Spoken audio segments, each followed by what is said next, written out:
கொடுங்கூற்றுக்கிரையான பின்மாயும் பல வேடிக்கை மாணவர்களைப் போல நான் வீழ்வேன் என்று நினைத்தீரோ?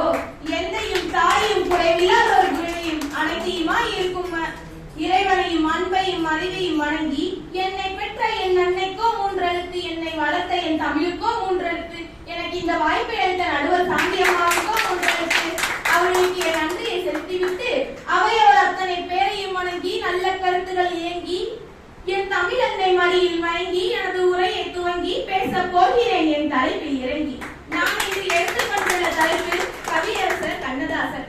கண்ணதாசன் என்ற பெயரை கேட்டதுமே நம் அனைவருக்கும் ஞாபகம் வருவது,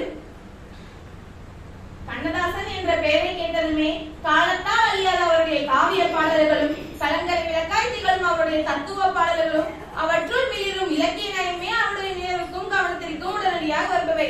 எனினும் பன்முகத்திறனும் பறந்துபட்ட ஆற்றலும் கொண்ட மாமேதை சிறப்படத்துறை மட்டுமன்றி பிற துறைகளிலும் செயலாற்றி வெற்றியும் தனி முத்திரையும் பதித்தவர். அவ்வகையில் இன்றைய தலைமுறையினர் அதிகம் அறிந்திராத அவருடைய பத்திரிகை துறை அனுபவங்கள், அரசியல் அனுபவங்கள், பத்திரிகை வரை அவர் ஆற்றிய தமிழ் தொண்டு ஆகியவை பற்றி பேச விளைகின்றேன். சிறு கூடல்பட்டி முத்தையா திராவிட முன்னேற்ற கழகத்தில் இருந்து கண்ணதாசன் ஆனார். திராவிட முன்னேற்ற கழகத்தில் தன் பாதம் பதித்த கவியரசு கண்ணதாசன் தென்றல் என்ற அழகிய இதழ் ஒன்றை தொடங்கினார்.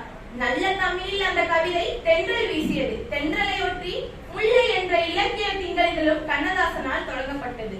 ஊழின் பெருவழியோ அல்லது காலத்தின் கோலமோ அறியும் தென்றலும் முல்லையும் அவரால் தொடங்க விடாமல் ஆயிற்று.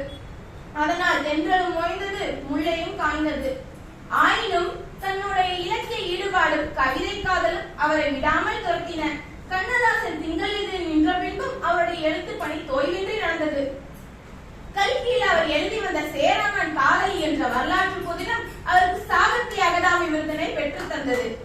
திரையுலகத்தில் மட்டுமல்லாமல் நிஜ உலகத்தாராலும் போற்றுதலுக்கும் தூற்றுதலுக்கும் ஆனானார் கவியரசர் கண்ணதாசன். ஆயினும் போற்றுவார் போற்றட்டும், புழுதிவாரி தூற்றுவார் தூற்றட்டும், தொடர்ந்து செல்வேன், ஏற்றதொரு கருத்தை எனது உள்ளம் ஏற்றால் எடுத்துரைப்பேன், எவரேனும் நீலேன் அஞ்சேன் என்ற கருத்தில் சற்றும் பின்வாங்காது வாழ்ந்தவர் கவியரசர் கண்ணதாசன்.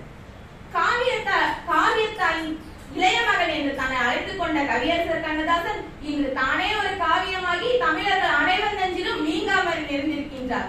பைந்தமிழ் வளர்ந்த அந்த கவியரசரின் புகழ் வையகம் உள்ளவரை நிறுத்தி நிற்கும், காலத்தையும் வென்று நிற்கும் என்று கூறி பிறர் உயிர் பேணுவோம் பரிவாக, பெருமைகள் கூறுவோம் பெரிதாக. கண்ணதாசனை பற்றி பேச வாய்ப்பு கிடைத்தது வரமாக, அதை பயன்படுத்தினேன் சரியாக. நன்றி கூறுகிறேன் உரையாக.